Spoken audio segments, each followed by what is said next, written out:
think being a widow, starting a project like this is very different than if a religious community were to have started it, because they would have had a whole lot of money.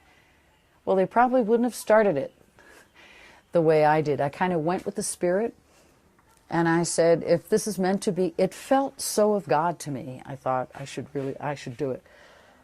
So when I was able to raise that much money, and $30,000 goes quite far in Kenya, I said, the hand of God is on this.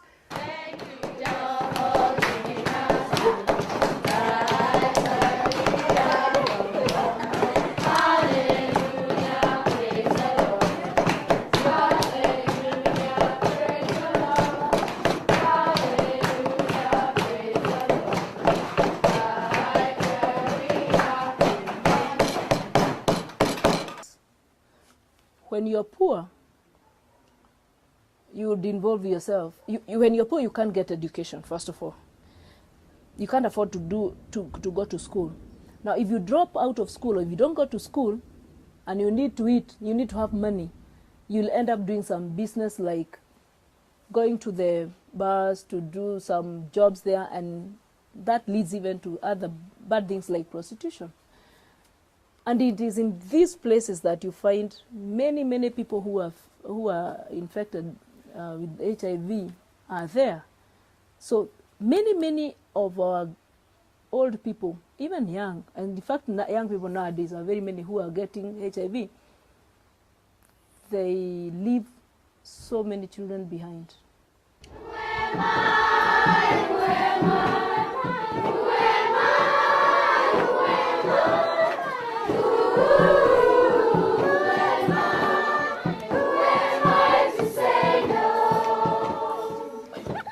My name is Erispa Waidiageni.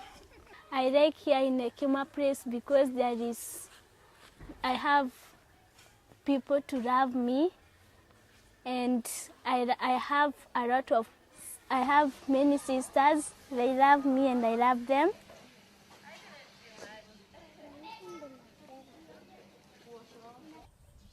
Without education, I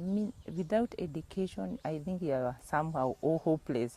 You can't even get a job somewhere. You can't even have something to do. Because everywhere you go, you'll be asked, are you educated? What do you have in your education?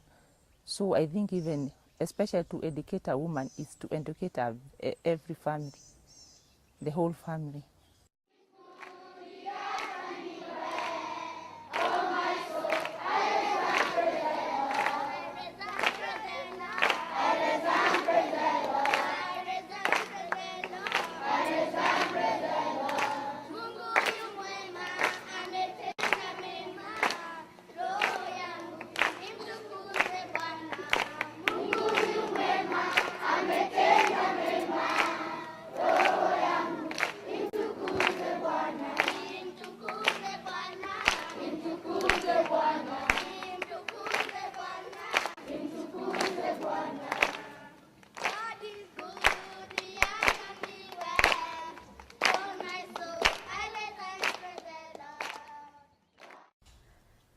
The biggest challenge is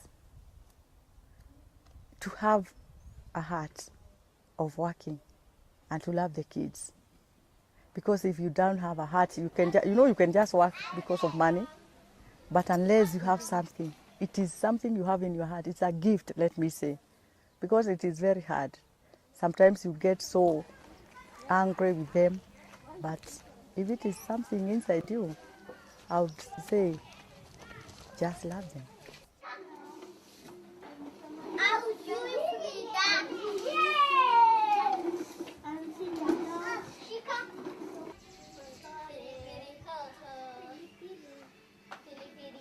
I like Ekima Place because I've got so many sisters who love me, and having more friends, making more friendship, and just being happy. No stress, going to school always. Very good.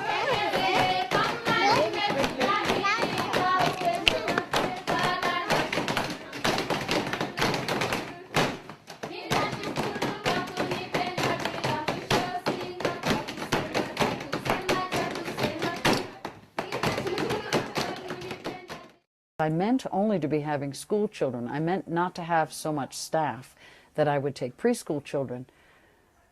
But the 2 that we took when they were very young, 3 that we took from religious communities of women who had another ministry. They were taking care of sick children, sick orphan children. And we took 2, and I thought, maybe it's a mistake to do this because we're going to have to raise the level of staffing. But on the other hand, that these little tiny children have been such great gifts to our family. They have brought such joy, and they're just so full of grace. I can't imagine life without them.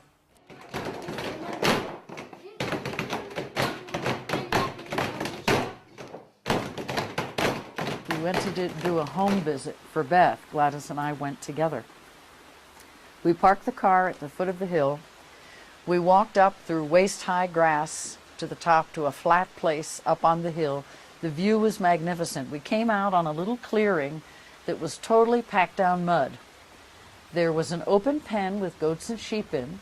There were chickens walking all over this little compound. There was one 4-legged stool and a couple of stumps to sit on.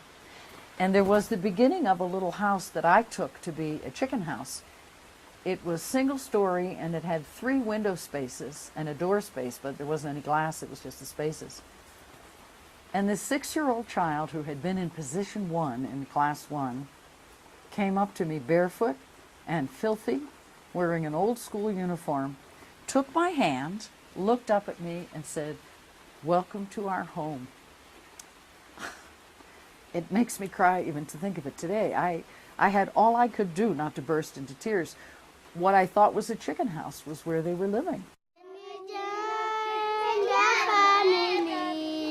We are thankful to you, Mama. Mama, stand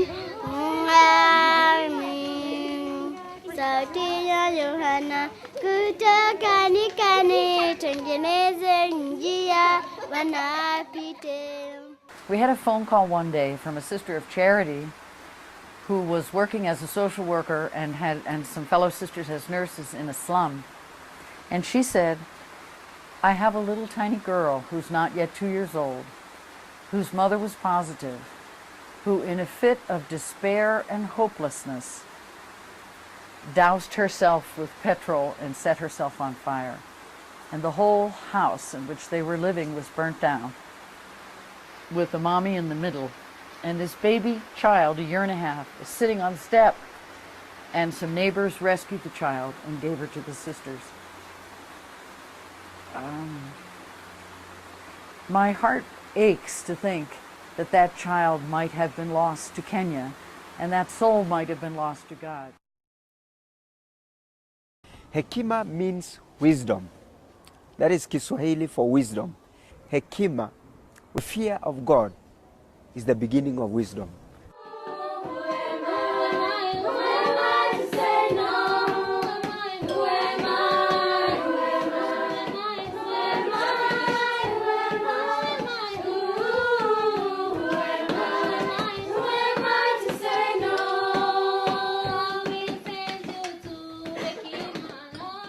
Day was good because I went to school.